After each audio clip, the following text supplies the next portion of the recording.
अब हम एक नई फोर्स की डिस्कशन करने वाले हैं, जो आज की क्लास में हम लोग फ्री बॉडी डायग्राम में इंक्लूड करेंगे। मैं बिल्कुल एक एक स्टेप करके आगे जा रहा हूं। सुनो मेरी बात, प्लीज सुनो। ये बॉडी है, अगर मैं इसे छोड़ दूं तो नीचे जाएगी अपने वेट से, अगर मैं इसे छोड़ दूं तो अपने वेट से नीचे जाएगी। अब आप ये बताएं, अब आप ये बताएं कि अब मैंने इसको मेरे हाथों में रख दिया, मैंने इसको मेरे हाथों में रख दिया ऐसे। अब तो ये नीचे नहीं जा रही, क्या अब इसका वेट नहीं लग रहा? Reply fast. क्या अब इसका वेट नहीं लग रहा? मेरे हाथों में है ये, क्या अब इसका वेट नहीं लग रहा? लग रहा है ना? पर ये नीचे तो नहीं जा रही, पर ये नीचे तो नहीं जा रही। तो डेफिनेटली किसी ना किसी फोर्स ने वेट को बैलेंस किया हुआ है।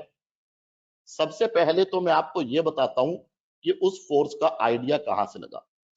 जब मैंने इसे अपने हाथों में रखा तो इसका मेरे हाथों के साथ कांटेक्ट बन गया। वो फोर्स कांटेक्ट की वजह से लगी है। उस फोर्स को नाम दिया जाता है यहां पे नॉर्मल रिएक्शन फोर्स। अगर इस नॉर्मल रिएक्शन फोर्स को इस केस में वेट को बैलेंस करना है, तो वेट अगर नीचे लगा तो नॉर्मल रिएक्शन ऊपर लगेगी। पर ये तो सिर्फ इस केस की बात हो गई ना, केस तो कुछ भी हो सकता है। मेरे बच्चों प्लीज प्लीज समझने की कोशिश करना प्लीज। बॉडी का सरफेस के साथ कांटेक्ट तो किसी भी प्रकार से हो सकता है मेरे बच्चों। ऐसे भी हो सकता है, ऐसे भी हो सकता है, ऐसे भी हो सकता है। ये दो वॉल्स है, ये दो वॉल्स है। Wall one, I am sorry, wall one and wall two, और इनके बीच में एक रॉड रखी हुई है ऐसे। तो कांटेक्ट ऐसे भी हो सकता है। ये दो कोई भी अगेन वॉल्स है, वॉल वन, वॉल टू, और इनके बीच में एक स्फेरिकल बॉडी रखी हुई है। कांटेक्ट ऐसे भी हो सकता है।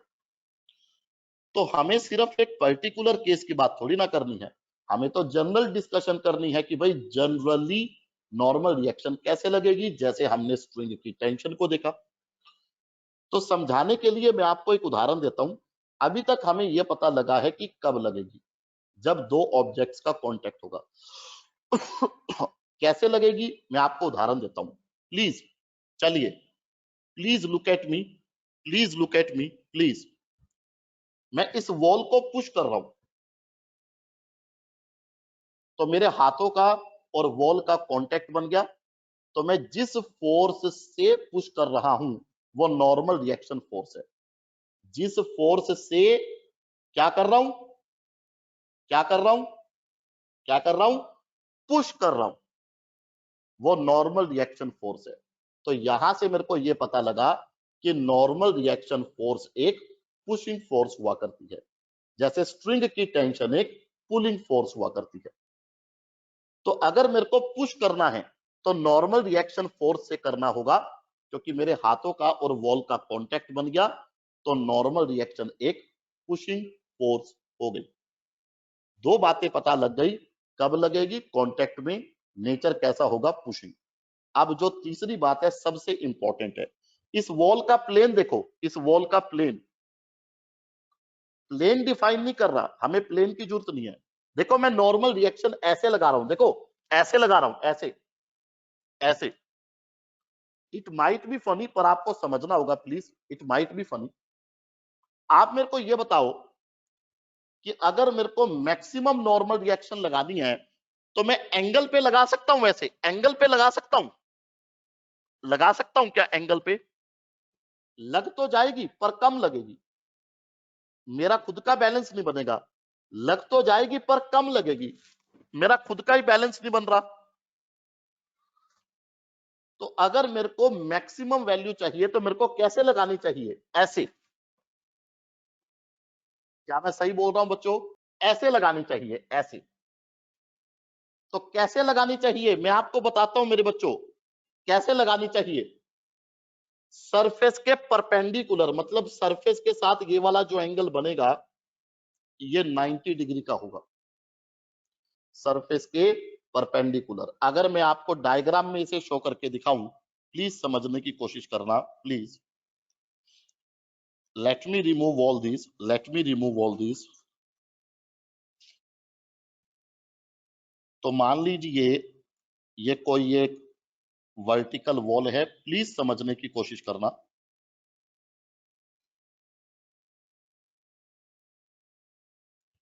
तो मान लीजिए ये एक वॉल है और ये मेरे हाथ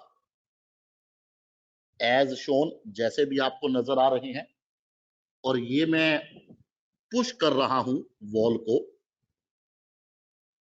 तो मैं जिस फोर्स से पुश कर रहा हूं मेरे बच्चों, वो है नॉर्मल रिएक्शन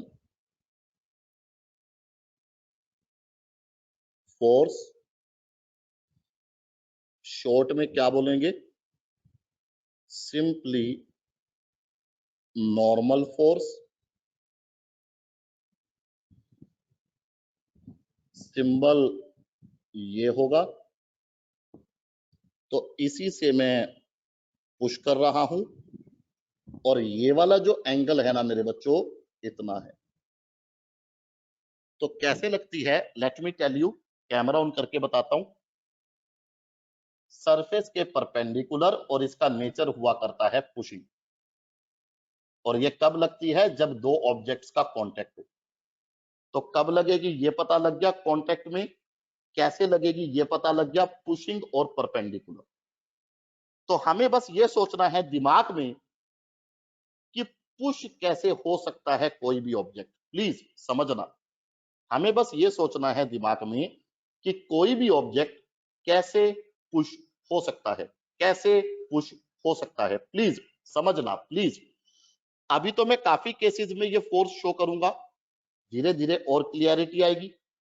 कुछ बच्चों ने अभी डी लिखा है, मैं क्वेश्चन भी लूंगा, पर प्लीज एक बार मेरे को मेरी बात खत्म करने दो। Action reaction, Newton third law छोटी क्लास में पढ़ते आ रहे हो। एक्शन रिएक्शन, मैं जितनी फोर्स से पुश कर रहा हूं, क्या वॉल भी मेरे को उतनी से ही पुश कर रही है ऑपोजिट डायरेक्शन में? मैं जितनी फोर्स से पुश कर रहा हूं, क्या वॉल भी मेरे को उतनी से ही ऑपोजिट डायरेक्शन में पुश कर रही है? तो अगर मेरे को वॉल पे देखनी है, प्लीज समझना, प्लीज। तो अगर मेरे को वॉल पे देखनी है तो वो ये रही, आराम से चेक करना।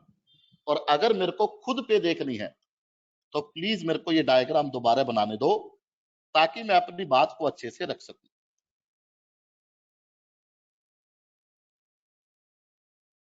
तो जैसा कि मैंने आपको कहा, इस तरह से मेरा वॉल के साथ कांटेक्ट है। तो वॉल भी मेरे को सेम वैल्यू दे रही है, पर ऑपोजिट डायरेक्शन में। ये एंगल होगा, क्योंकि सरफेस के परपेंडिकुलर तो लगनी ही है। पहले क्यों ना एक बार हेडिंग डाल ली जाए। सब बच्चे हेडिंग डालो, नॉर्मल रिएक्शन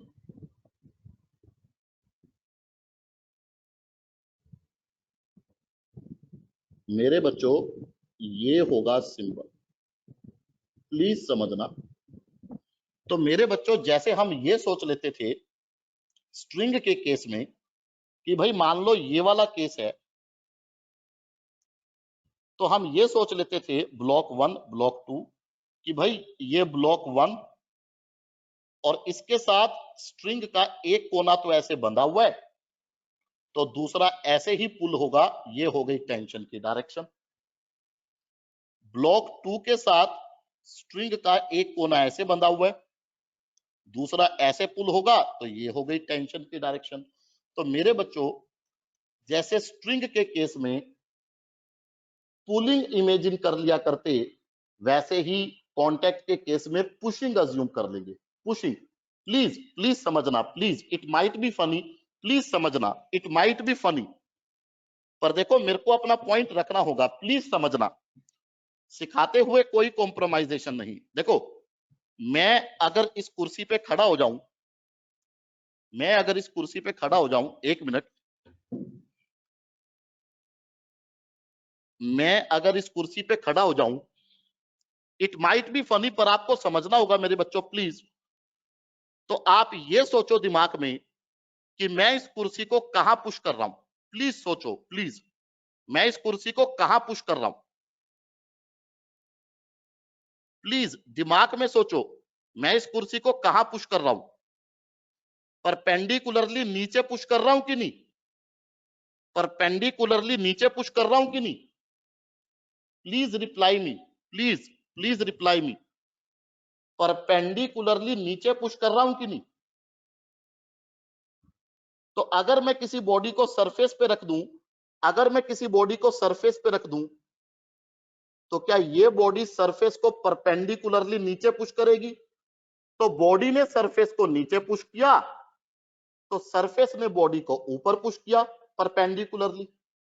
अगर मैं इसे डायग्राम की मदद से शो करना चाहूं, प्लीज समझना प्लीज, सिखाते हुए कोई कॉम्प्रोमाइजेशन नहीं, सिखाते हुए कोई कॉम्प्रोमाइजेशन नहीं।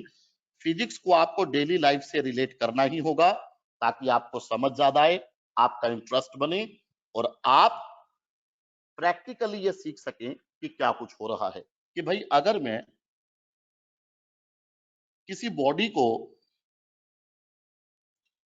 सरफेस पे रख दूं, तो मैं सरफेस पे अलग शो करूंगा और बॉडी पे अलग शो करूंगा। एक मिनट प्लीज। तो देखो बॉडी ने तो सरफेस को नॉर्मल रिएक्शन ऐसे दी, पर सरफेस ने बॉडी को नॉर्मल रिएक्शन ऐसे दी। आराम से चेक कर लेना प्लीज। ये हो गई नॉर्मल रिएक्शन की डायरेक्शन। परपेंडिकुलर है तो ये वाला एंगल 90 तो होगा ही। ये हो गई डायरेक्शन, परपेंडिकुलर है तो ये वाला एंगल 90 तो होगा ही होगा। प्लीज समझना प्लीज। और यही कारण है कि अगर हम बॉडी को सरफेस पे रख दें, प्लीज समझना, तो बॉडी का जो वेट है वो बैलेंस हो जाता है इस नॉर्मल रिएक्शन से जो परपेंडिकुलरली लग रही है और पुशिंग है। प्लीज नोट करें मेरे कहने से, पर बातें खत्म तो नहीं हुई, अभी तो बातों का सिलसिला शुरू हुआ है। तो अभी मैंने आपको यह बताया है कि नॉर्मल रिएक्शन सरफेस के परपेंडिकुलर लगेगी और पुशिंग होगी। और कब लगेगी? जब दो ऑब्जेक्ट्स का कांटेक्ट होगा। तो दिमाग में यह सोचना है कि पुशिंग कैसे हो सकती है। परपेंडिकुलर तो लगा दूंगा मैं 90 डिग्री पे, दिमाग में यह सोचना है कि पुशिंग कैसे हो सकती है। To give you an idea, to give you an idea, please समझना please, to give you an idea, कि अगर मान लीजिए यह बॉडी इंक्लाइन प्लेन पे हो, तो सोचो यह सरफेस को कैसे पुश कर सकती है। दिमाग में सोचो। मैंने इसको नाम दे दिया इंक्लाइन प्लेन। दिमाग में सोचो ये इंक्लाइन प्लेन को कैसे पुश कर सकती है, या इंक्लाइन प्लेन इसको कैसे पुश कर सकता है। प्लीज दिमाग में सोचो। तो आप ये पाएंगे कि इंक्लाइन प्लेन को तो ऐसे पुश कर सकती है 90 डिग्री पे, और इंक्लाइन प्लेन इसे ऐसे पुश कर सकता है 90 डिग्री पे। क्या मैंने सही बोला बच्चों? तो दिमाग में यह सोचना है कि सरफेस पुश कैसे होगा। तो क्यों ना कुछ क्वेश्चंस ले लिया जाए, क्यों ना कुछ क्वेश्चंस में नॉर्मल रिएक्शन देख ली जाए, क्यों ना कुछ क्वेश्चंस में देख ली जाए। चलिए चलिए, मेरे कहने से प्लीज इसको अच्छे से बना लो, क्योंकि नोट्स भी बनाने जरूरी होते हैं ना। तो मेरे कहने से इसको अच्छे से बना लो प्लीज। तो इंक्लाइन प्लेन को देखूं तो ऐसे, यहीं पे ही मार्क करता हूं मैं, और बॉडी को देखूं तो ऐसे। तो ये है इंक्लाइन प्लेन पे परपेंडिकुलरली, और ये है बॉडी पे, बट ऑफ कोर्स परपेंडिकुलर। तो चलिए कुछ क्वेश्चंस में नॉर्मल रिएक्शन की डायरेक्शन देख लेते हैं क्या क्या होगी। सबसे पहले आप ये समझिए कि जितने कॉन्टेक्ट्स होंगे उतनी ही नॉर्मल रिएक्शन लगा करेगी। सर आपका क्या मतलब है? अभी तो मैं एक कॉन्टेक्ट ले रहा था, क्या एक से ज्यादा कॉन्टेक्ट्स भी हो सकते हैं? यस मेरे बच्चों, मान लीजिए ये दो सरफेस है और इनके बीच में एक रॉड रखी हुई है, तो एक कॉन्टेक्ट हो गया ये, दूसरा हो गया ये। तो एक से ज्यादा कॉन्टेक्ट्स भी हो सकते हैं, जितने कॉन्टेक्ट्स होंगे उतनी ही नॉर्मल रिएक्शन लगा करेगी।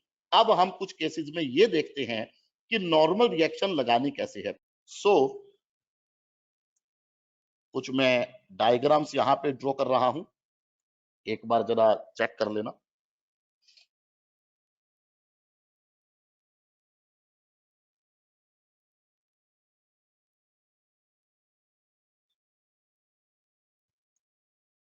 दो सरफेसेस के कांटेक्ट में एक ये रॉड रखी हुई है, एक सरफेस है ये, दूसरा सरफेस है ये एक रॉड रखी हुई है जिसका दो जगह से कांटेक्ट है।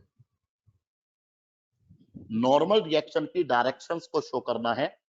आप डायरेक्शंस शो कर लीजिए, जब मैं आपको शो करके दिखाऊंगा तब आप मैच कर लेना कि सही है कि नहीं, ठीक है ना? आप शो करते रहिए, ठीक है, शो करते रहिए आप। फिर कुछ क्वेश्चंस भी लूंगा मैं। अगेन ये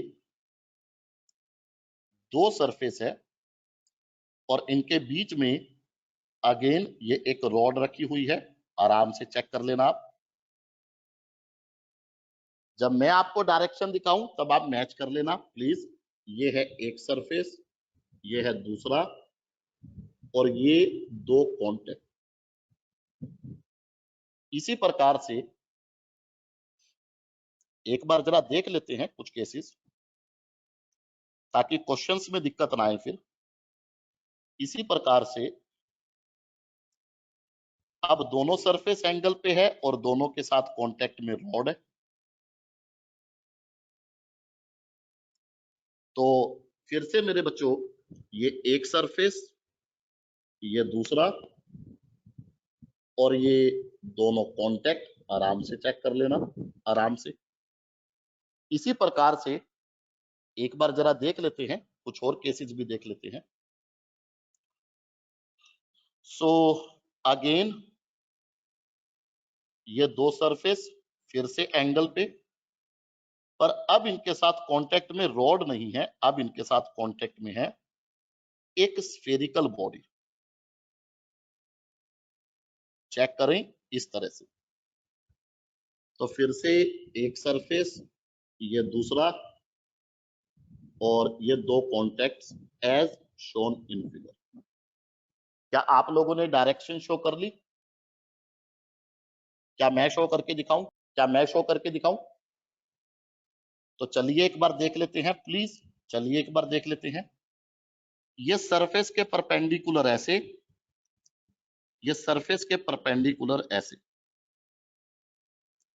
मैंने वैल्यूज ले ली, फर्स्ट केस है तो मैं लिख रहा हूं, मैंने वैल्यू ले ली n1 और n2। और मेरे बच्चों सरफेस के परपेंडिकुलर मतलब ये, मतलब क्या एंगल ऐसे बार बार लिखेंगे? नो, सिर्फ नॉर्मल रिएक्शन की डायरेक्शन को शो करेंगे। तो मैं आपको अब सिर्फ डायरेक्शन शो करके दिखा रहा हूं, ना मैं वैल्यू लिखूंगा ना मैं एंगल लिखूंगा। तो मेरे बच्चों सरफेस के परपेंडिकुलर ऐसे, सरफेस के परपेंडिकुलर ऐसे, और पुशिंग। ये सोच लिया करो कि कोई पर्सन खड़ा हुआ है और वो पुश कर रहा है, कोई पर्सन खड़ा हुआ है और वो पुश कर रहा है। इस तरह से दिमाग में सोच सकते हो।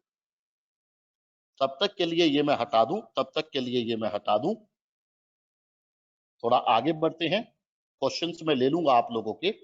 अभी हम ये नॉर्मल रिएक्शंस कैलकुलेट भी करेंगे, डू नॉट वरी। सरफेस के परपेंडिकुलर मेरे बच्चों ऐसे, सरफेस के परपेंडिकुलर ऐसे, आराम से चेक कर लेना, आराम से। रॉड हटा के स्फीयर क्यों दिया? क्योंकि ये सरफेस के परपेंडिकुलर, अब स्फीयर, अब परपेंडिकुलर का क्या मतलब है? परपेंडिकुलर का मतलब ये है कि ऐसी लाइन, आराम से चेक करना, ऐसी लाइन जो स्फीयर के सेंटर से पास करे, इसीलिए रॉड हटा के स्फीयर दिया, क्योंकि सेंटर से पास होने वाली लाइन परपेंडिकुलर लाइन हुआ करती है।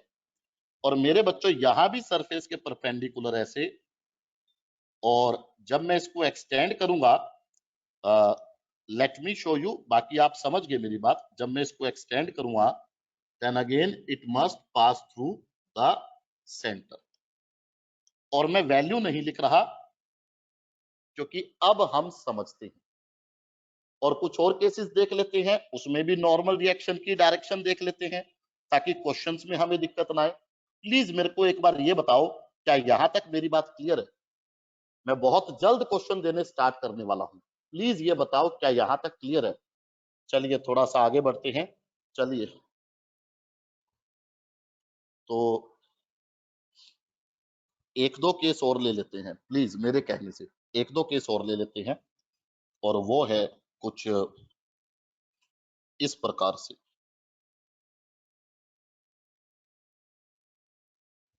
ये दो ऑब्जेक्ट्स कांटेक्ट में हैं इस प्रकार से। एक आप ये वाला कांटेक्ट देख रहे हो, यहां नॉर्मल रिएक्शन N1 ले लो।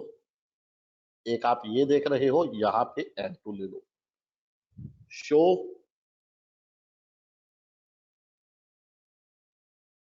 N1 N2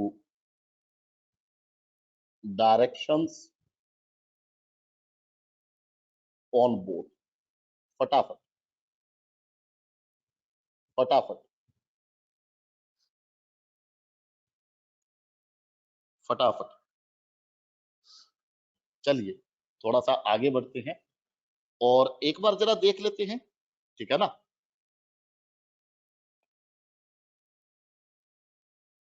let's check, let's check please. ये सिलेक्ट नहीं हो रहा। चलिए चलिए, ज्यादा समय नहीं लगाएंगे इस पे, ज्यादा समय नहीं लगाएंगे मेरे बच्चों। बड़ा छोटा मैंने आपको दिखा दिया, ये सरफेस के साथ कांटेक्ट मैंने आपको दिखा दिया, दोनों का आपस में भी था। तो दिमाग में जरा इमेजिन कर लेना कि छोटे वाला तो बड़े वाले को ऐसे पुश करेगा और बड़े वाला छोटे वाले को ऐसे पुश करेगा, ग्राउंड दोनों को ही ऐसे पुश करेगी, ग्राउंड। प्लीज इसको दिमाग में सोचना। दोनों के बीच की क्या है? N1, और ग्राउंड वाली क्या है? N2। आई एम सॉरी, दोनों के बीच की है N1 और ग्राउंड वाली है। और क्योंकि आपको ये एरो टेढ़ा नजर आ रहा है, मैं इसे सीधा लगाऊंगा क्योंकि परपेंडिकुलर शो करना है। प्लीज रिप्लाई दे दो, समझ में तो आ गया होगा। अब यहां पे एक 3 वाला केस भी ले लेते हैं मेरे कहने से, प्लीज मेरे कहने से एक 3 वाला केस भी ले लेते हैं। इस क्वेश्चन का नंबर बता दो, इसका नंबर बता दो फटाफट। 15th, तो इसके बाद आएगा 16th। ये आसान सा क्वेश्चन था। एक मेरे कहने से 3 वाला भी ले लेते हैं ताकि क्वेश्चंस में अपने को दिक्कत ना आए। अभी तो अपन डायरेक्शन ही शो कर रहे हैं ना, कोई वैल्यू तो निकाली नहीं। एक मिनट बच्चों, चलिए, कोई वैल्यू तो अभी तक निकाली नहीं, अभी तो सिर्फ डायरेक्शन की बात कर रहे हैं।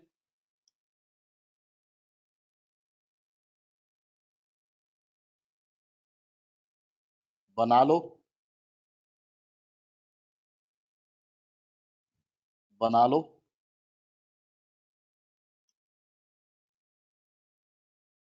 सभी की डायरेक्शन शो करनी है, मैं वैल्यू लिख देता हूं, यहाँ N1, यहाँ N2 और यहाँ। शुरू हो जाओ। क्वेश्चन नंबर ये है, तब तक मैं तीनों को अलग अलग ड्रॉ कर लूं, स्टार्ट हो जाओ।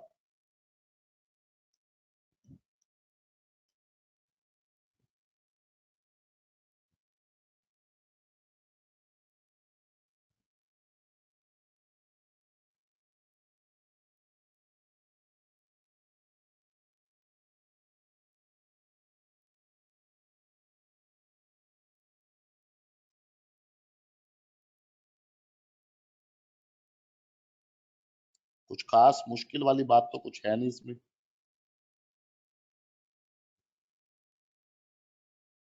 कर लिया होगा आप लोगों ने, बस ठीक है, कुछ खास मुश्किल वाली बात तो है नहीं। ग्राउंड तो तीनों को ऐसे ही पुश करेगा, ग्राउंड तो ऐसे ही पुश करेगा सभी को, और ये ऐसे पुश होगा, ये ऐसे पुश होगा, ये ऐसे भी पुश होगा, और ये ऐसे पुश होगा। आराम से चेक कर लेना, आराम से। तो ग्राउंड वाली M3,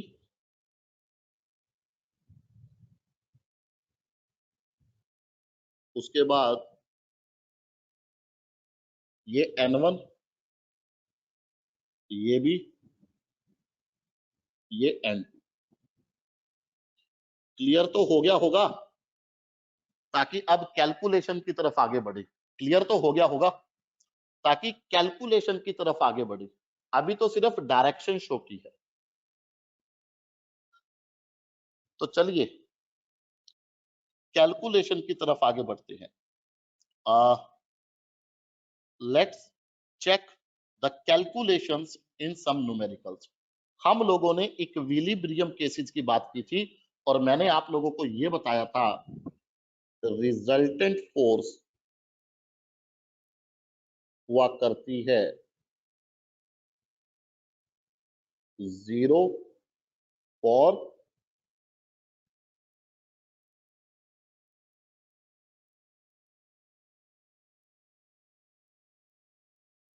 पहले हम लोगों ने टेंशंस निकाली थी, अब नॉर्मल रिएक्शन। तो ये दो सरफेस ले लो, और इन दोनों के बीच में एक रॉड इस प्रकार से दोनों के बीच में बना लो। ये सरफेस 1 ले लो, ये सरफेस 2 ले लो, ये एंगल ले लो, ये रॉड का मास ले लो, और ये नॉर्मल रिएक्शंस ले लो। और करना क्या है,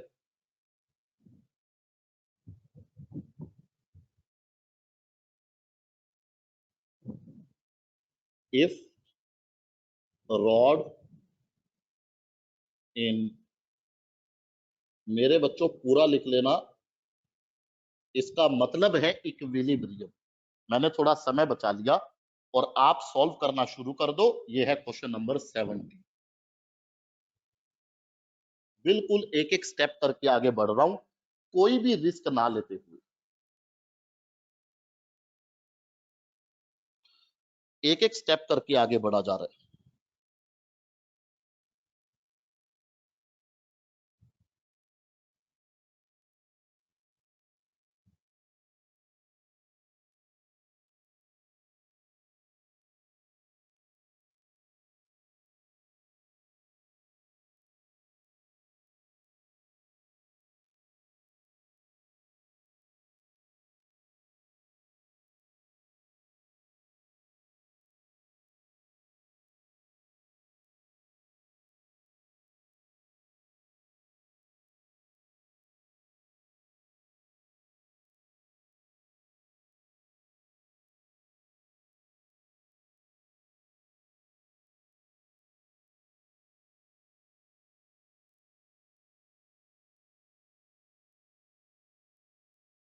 क्या आंसर बने, क्या आंसर बने, क्या आंसर बने? तो अगर मैं फ्री बॉडी डायग्राम बनाऊं, प्लीज कंफ्यूज नहीं होना, उसके लिए मैं हूं, सारी कंफ्यूजन दूर कर दूंगा मैं। तो ये हो गई डायरेक्शंस, एक बार जरा चेक कर लें। ये शायद कुछ एंगल पे आपको नजर आ रही है, पर ये बिल्कुल स्ट्रेट है बच्चों, बिल्कुल सीधी है ये। कुछ इस प्रकार से, कुछ इस प्रकार से बिल्कुल सीधी है ये, एंगल पे नजर आ रही है आपको, ठीक है। तो मेरे बच्चों नॉर्मल रिएक्शन ऐसे लगेगी। तो ये नीचे लग गया वेट,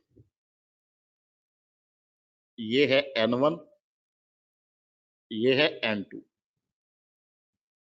जब इक्विलिब्रियम होता है तो आगे पीछे वाली और ऊपर नीचे वाली फोर्सेस बैलेंस होती है। तो सबसे पहले इसे मैं इसे थोड़ा सा एक्सटेंड कर रहा हूं, अच्छे से चेक करना। इसे मैंने थोड़ा सा एक्सटेंड किया है बस, और कुछ भी नहीं किया। और मैं आपको ये वाली फोर्स यहां पे लगा के दिखा रहा हूं इस प्रकार से। सर आपने ऐसे क्यों किया? क्योंकि कुछ शो करना है, मैं आपको बताता हूं क्या, चेक करना। ये है एक्स एक्सिस और ये है वाई एक्सिस। तो मेरे बच्चों अगर ये वाला एंगल थीटा है तो ये वाला एंगल भी थीटा होगा, आराम से चेक कर लेना। ये वाला एंगल भी थीटा होगा, एक बार चेक करने दो। एक मिनट प्लीज, नहीं, अगर ये वाला एंगल थीटा है, मैं आपको फिर से शो करके दिखाता हूं। तो लेट मी चेक, एक मिनट। तो जो ये वाला एंगल है, ये वाला एंगल थीटा होगा, ये वाला ऑल्टरनेट एंगल, आराम से चेक कर लेना, ऑल्टरनेट। तो ये वाला जो एंगल होगा 90 माइनस थीटा होगा। तो ये वाला जो एंगल होगा थीटा होगा, ये वाई कंपोनेंट होगा, ये एक्स कंपोनेंट होगा। मैंने आपको बताया था एंगल वाली लाइन के साथ हमेशा कोस हुआ करता है और उसके परपेंडिकुलर हमेशा साइन हुआ करता है। फिर आप ये पाएंगे, मैं आपको प्रॉपर शो करूंगा कि ये ऊपर वाली फोर्सेस है, ऊपर और नीचे वाली जो बैलेंस होगी, और ये आगे और पीछे वाली जो बैलेंस होगी। क्योंकि थोड़ा सा कंजस्टेड लिखा हुआ है तो मैंने सर्कल कर दिया, गुलाबी वाली आगे पीछे, बाकी ऊपर नीचे। एंगल अच्छे से देख लेना, छोटा सा और आसान सा मैथमेटिक्स लगाया है। मेरे बच्चों अगर मैं ऊपर और नीचे वाली बैलेंस करूं तो मैं लिखूंगा N1 cos थीटा बराबर ये। तो यहां से N1 आएगा इतना। मेरे बच्चों ये एक वैल्यू आ गई, एक वैल्यू। इसी प्रकार से N1 साइन थीटा होगा इतना। N1 का वैल्यू पुट कर देंगे जो इतना है, इनटू मेरे बच्चों साइन थीटा, और फिर साइन बाई कोस क्या होगा, आराम से चेक करो, कोई जल्दी नहीं है। और ये निकल आई दूसरी वैल्यू, आराम से चेक करो, कोई जल्दी नहीं है, आराम से। और क्लियर हो तो यस लिख दो, डाउट हो तो डी लिख दो। मैं अगला क्वेश्चन ले रहा हूं। छोटी छोटी चीजों में कंफ्यूज मत होना। देखो मैं आपको एक बात बताता हूं, कई बार क्या होता है, एक स्टूडेंट अननेसेसरली कंसेप्ट की बहुत ज्यादा डेप्थ में जाने के कारण कंफ्यूज हो जाता है। इतनी ज्यादा डेप्थ जिसका वास्तविकता से कोई रिलेशन नहीं है, और वो कंफ्यूज हो जाता है। तो फिजिक्स में कंसेप्ट्स में गहराइयों में तो जाना है, पर उसमें डूबना नहीं है। क्योंकि फिजिक्स को तो आप कितना भी डेली लाइफ से रिलेट कर लो और नई नई चीजें सोच लो दिमाग में, सर ऐसा हो जाता तो, सर वैसा हो जाता तो, सर ये हो जाता तो, सर वो हो जाता तो। कितना भी आप डेली लाइफ से रिलेट कर लो और फिर दिमाग में तरह तरह के क्वेश्चंस बना लो। जितने क्वेश्चन आपके दिमाग में आएंगे उतनी आपकी कंफ्यूजन बढ़ेगी। तो ज्यादा कोशिश पता है क्या करना है, टू द पॉइंट सीखने का। और जब एक बात समझ में आ जाए उसके बाद गहराई में जाना है। अगर मान लीजिए आप मेरे एक्सप्लेन करने के साथ साथ अपना भी दिमाग लगा रहे हो कि ये हो जाता तो वो हो जाता, तो ना आपको मेरी बात समझ में आएगी और ना आपको ये समझ में आएगा कि आप क्या सोच रहे थे। तो डेप्थ में तो जाना है फिजिक्स में, बट ऑफ कोर्स उसके बिना तो बात बनेगी नहीं। पर बहुत ज्यादा डेप्थ में नहीं जाना अननेसेसरली, ताकि हम कंफ्यूजन से किसी भी तरह की बचे रहें। बाकी शॉर्ट नोट्स बनाना, सारे फॉर्मूले, सारे इंपॉर्टेंट रिजल्ट्स एक जगह पे लिखना, ये तो मैंने आपको बताया है बेस्ट तरीका होता है फिजिक्स को सीखने का। अभी अगर मैं थोड़ा सा आगे बढ़ूं, एक क्वेश्चन मैं यहां पे और ले रहा हूं और उसके बाद मैं इन बिटवीन कुछ डाउट्स लूंगा। क्वेश्चन एक बार आप अच्छे से देख लो प्लीज, क्वेश्चन एक बार अच्छे से देख लो। अब दोनों सरफेसेस को मैंने एंगल पे लिया है, कुछ ज्यादा मुश्किल नहीं दूंगा। बीच में ये है, चेक करना, बीच में ये है, चेक करना। तो मेरे बच्चों ये क्वेश्चन नंबर ये है, ये मास, फिर से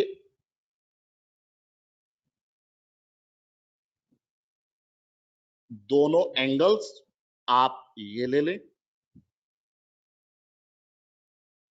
और फिर से आपको दोनों वैल्यूज निकालनी होगी, ठीक है ना। सो फाइंड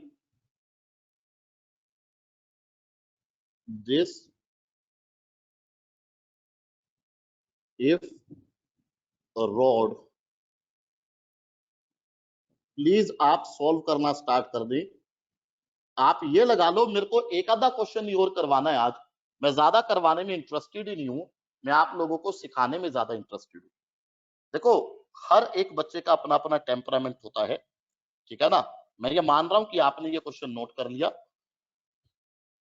मैं जानबूझ के आज ज्यादा आगे नहीं बढ़ूंगा, क्योंकि मैं आगे काम करता रहूं और पीछे वाली चीजें आपको क्लियर ना हो तो ये ठीक नहीं है ना। इसीलिए मैं हमेशा बोलता हूं कि फिजिक्स में लिमिटेड सॉल्व करो पर समझ के। हर एक बच्चे का अपना टेम्परामेंट होता है, किसी स्टूडेंट को कुछ भी बता दो एक बारी में समझ में आ जाता है, किसी बच्चे के लिए थोड़ी सी भी अलग चीज आती है, थोड़ी सी भी अच्छी चीज आती है तो उसे थोड़ा कम समझ में आना शुरू हो जाता है। पर क्या वो बच्चा जिसे थोड़ी सी भी नई चीज आते ही कंफ्यूजन होती है, क्या वो सिलेक्ट नहीं होता? किसी भी अच्छे इंजीनियरिंग या मेडिकल कॉलेज में बिल्कुल होता है, डिपेंडिंग कि वो कितना समय दे रहा है अपनी स्टडीज को, उसकी मेहनत और उसकी प्रैक्टिस। तो अब जैसे अगर मैं क्वेश्चन नंबर 17 की बात करूं, प्लीज समझना, प्लीज समझना, अगर मैं क्वेश्चन नंबर 17 की बात करूं, हालांकि 18 से और भी ज्यादा क्लियरिटी आएगी क्योंकि वो 17वें जैसा ही है। तो ये दो सरफेसेस थे मेरे पास और इसके बीच में ये रॉड रखी हुई थी, ये वाली। तो ये मैंने एक नॉर्मल रिएक्शन लगा दी सरफेस के परपेंडिकुलर, ये मैंने दूसरी लगा दी। नीचे वेट तो लगना ही है, वो तो बट ऑफ कोर्स है ही। इस वाली नॉर्मल रिएक्शन के दो कंपोनेंट होंगे, एक ये एक्स वाला और दूसरा ये वाई वाला। अगर ये वाला एंगल थीटा है तो इंक्लाइन प्लेन के साथ एक्स एक्सिस का ये वाला एंगल भी थीटा होगा। ये ऑल्टरनेट एंगल्स है, चेक कर लो, ऑल्टरनेट एंगल्स है। तो ये वाला एंगल होगा 90 माइनस थीटा। सर आपको ये कैसे पता लगा? मेरे को ये ऐसे पता लगा मेरे बच्चों, क्योंकि ये परपेंडिकुलर लग रही है मेरे बच्चों। तो ये वाला एंगल 90 डिग्री है ना, उसमें ये वाला एंगल अगर मैं थीटा बोल रहा हूं तो ये कितना बचा?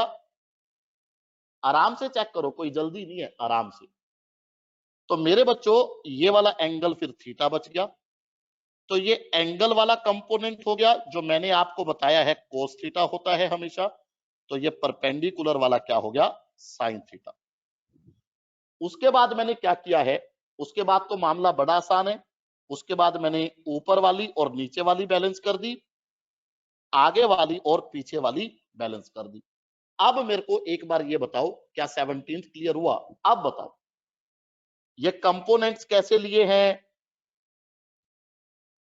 ये एंगल्स कैसे लिए हैं, ये वाला, क्या अब क्लियर हुआ? एक बार बताना चैट बॉक्स में, प्लीज रिप्लाई फास्ट प्लीज। अब क्लियर हुई ये चीज? किस किस बच्चे ने पूछा था? कामाक्षी, तृप्ति क्लियर हो गया बच्चों? अनुराग क्लियर हो गया? अनुराग, तृप्ति क्लियर है बच्चों? चलिए चलिए, बहुत बढ़िया बहुत बढ़िया। जब लेक्चर खत्म होगा कंफ्यूजन नहीं होगी, ये मेरी गारंटी है, ये मेरी गारंटी है। अगर आपको ऐसे कंफ्यूजन होती है कि सर, देखो आप समझना प्लीज, मोटा मोटी बात समझना, फिजिक्स में दो ही तरह से कंफ्यूजन होती है। एक, जैसा कि मैंने आप लोगों से अभी शेयर किया, अननेसेसरली किसी भी टॉपिक की डेप्थ में जाने से, अगर ये होता तो, अगर वो होता तो, ऐसे हो जाता तो, वैसे हो जाता तो। इससे क्या होता है कि हम रियल कॉन्सेप्ट से दूर चले जाते हैं, जो सीखने का था वो तो पीछे रह गया और हम और ही कहीं आगे निकल गए। और दूसरी कंफ्यूजन फिजिक्स में तब होती है जब एक चैप्टर के कई सारे लेक्चर्स हो जाए, तो कई सारे पॉइंट्स, रिजल्ट, फॉर्मूले इकट्ठे हो जाते हैं। तो दोनों तरह की कंफ्यूजन को दूर करने का तरीका क्या है? सेकंड कंफ्यूजन को दूर करने का तरीका है शॉर्ट नोट्स, बेस्ट। सारे इंपॉर्टेंट पॉइंट्स, रिजल्ट, फॉर्मूले एक जगह पे लिख लो, बार बार पढ़ते रहो, आपका इतना बड़ा चैप्टर सीमित हो जाएगा कुछ पन्नों में, जिसे आप लोग बार बार पढ़ के उसे आप फॉर्मूले लर्न करके, इंपॉर्टेंट पॉइंट्स लर्न करके क्वेश्चंस में यूज कर सकते हो। आपके क्वेश्चंस निकलेंगे, अगर आप ऐसा करते हैं तो आपके क्वेश्चंस ज्यादा निकलेंगे। अगर आप फॉर्मूले बार बार पढ़ते हो, इंपॉर्टेंट पॉइंट्स बार बार पढ़ते हो, तो आपको ये याद रहेगा दिमाग में कि भाई इस पॉइंट का इस तरह के क्वेश्चंस में एज ए यूज होता है। और दूसरी तरह की कंफ्यूजन को दूर करने का तरीका है कि भाई जब क्लास में रहो तो जो टीचर पढ़ा रहा है वही सीखो। उसके अलावा मान लीजिए अब लेक्चर नहीं है, आप लोग अलग से बैठे हो बिल्कुल अकेले एकांत में, फिर ये सोचो, अगर सोचना भी है आपको, तो अगर आपके दिमाग में आ रही है कोई चीज, ये होता तो, वो होता तो मैंने दोनों तरह की कंफ्यूजन और उन्हें दूर करने के तरीके बता दिए। क्योंकि फिजिक्स में हम अननेसेसरली भी कहीं ना कहीं कंफ्यूज हो जाते हैं। अगर मैं एक स्टूडेंट होता तो हो सकता है मेरे साथ भी ऐसा होता। अभी मैं क्वेश्चन की बात कर लेता हूं, प्लीज समझना, अभी मैं क्वेश्चन की बात कर लेता हूं। और जब लेक्चर क्लियर होगा, सॉरी, जब लेक्चर कंप्लीट होगा तो सब आपको क्लियर होगा, मैं आपको बता रहा हूं। पर उसके लिए आपको मेरे को थोड़ा सा समय देना होगा प्लीज। तो अभी एक बार क्वेश्चन की बात कर लेते हैं मेरे बच्चों। अगर मैं एफबीडी बनाऊं, ठीक है, मैं सिर्फ इक्वेशंस बना देता हूं, कैलकुलेशन वाला पार्ट आप लोगों पे छोड़ दूंगा, कैलकुलेशन वाला पार्ट आप लोगों पे छोड़ दूंगा। तो फिर से ये N1, ये N2, ये वेट, और फिर से ये लाइनें खींची जाएगी, हॉरिजॉन्टल, वर्टिकल, अगेन एक बार जरा चेक कर लेना, हॉरिजॉन्टल एंड वर्टिकल। तो अभी मैंने आपको मैथमेटिक्स लगा के दिखाया था मेरे बच्चों, और मैंने कहा था कि भाई ये थीटा, थीटा 1 होगा, तो मेरे बच्चों 90 डिग्री माइनस थीटा 1, तो ये, अब मैं सीधा लिख रहा हूं मेरे बच्चों, ये वाला क्या होगा, ये y कंपोनेंट, ये x, ये x और ये y। अच्छे से चेक कर लेना मेरे बच्चों, एंगल वाली लाइन के साथ कोस, एंगल वाली लाइन के साथ कोस, अलग अलग कलर ले रहा हूं ताकि आपको अच्छे से दिखाई दे, परपेंडिकुलर साइन, परपेंडिकुलर साइन, और वेट तो है ही, फिर ये बैलेंस होंगे आगे पीछे वाले, और मेरे बच्चों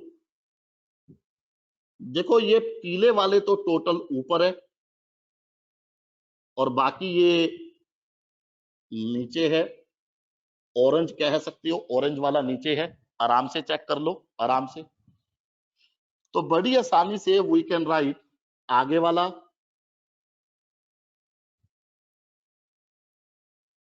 पीछे वाला,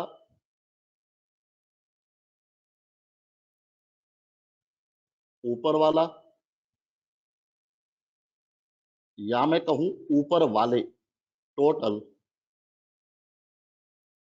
बराबर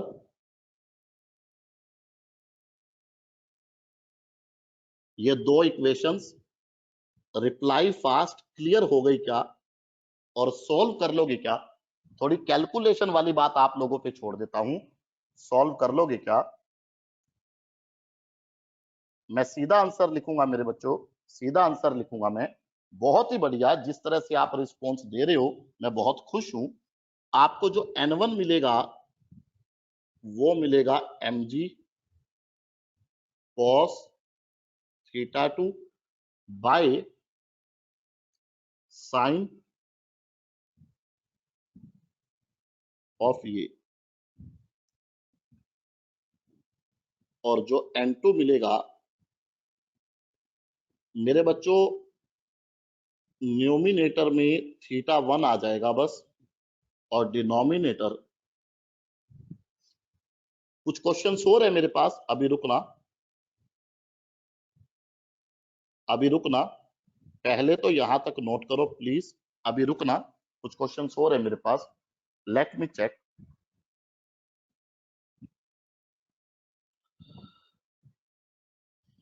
सिर्फ 1 मिनट रुकना। चलिए, चलिए ठीक है। तो एक बार जरा चेक कर लेते हैं,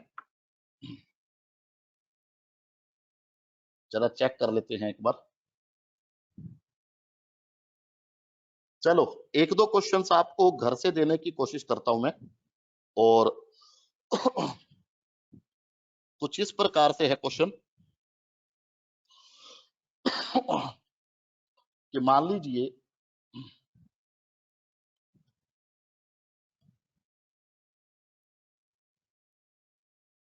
ये दो objects placed on the surface.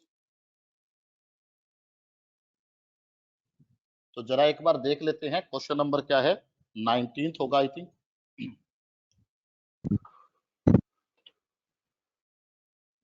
ये 10 किलोग्राम का ले लो, ये 20 किलोग्राम का ले लो।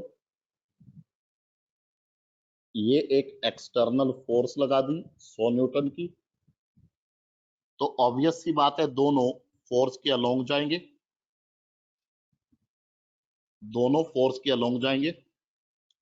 एक्सीलरेशंस ये मान लो बराबर होगी कि नहीं ये आपको देखना है।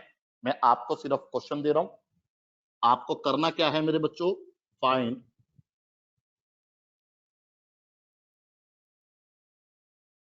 एंड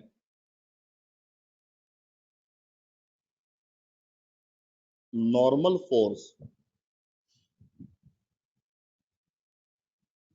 बिटवीन, लिख लो यहां तक। एक्सीलरेशन सेम होगी कि नहीं ये आपको देखना होगा, और तब तक के लिए मैं इसे और कॉपी कर लेता हूं, जरा चेक कर लेना।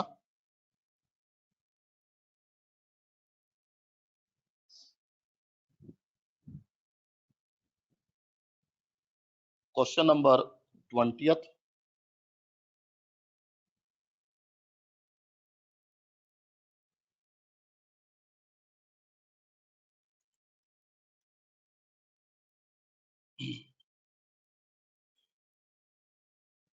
ये क्वेश्चन नंबर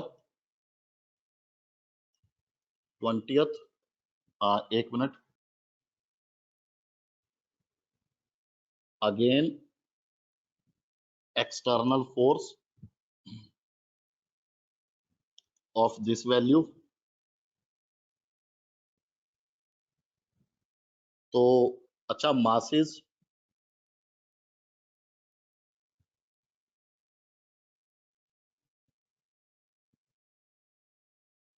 करना क्या है, मैं सीधा लिखता हूं, फाइंड एक्सीलरेशंस, एक्सीलरेशन लिखा है ये मैंने, ऑफ ऑल एंड जो नॉर्मल रिएक्शंस शो की हुई है N1 एंड, अभी ग्राउंड वाली नहीं पूछ रहा, अभी ग्राउंड वाली नहीं पूछ रहा, चेक कर लो, ये आपको घर से करनी है, चेक कर लो, चेक कर लो।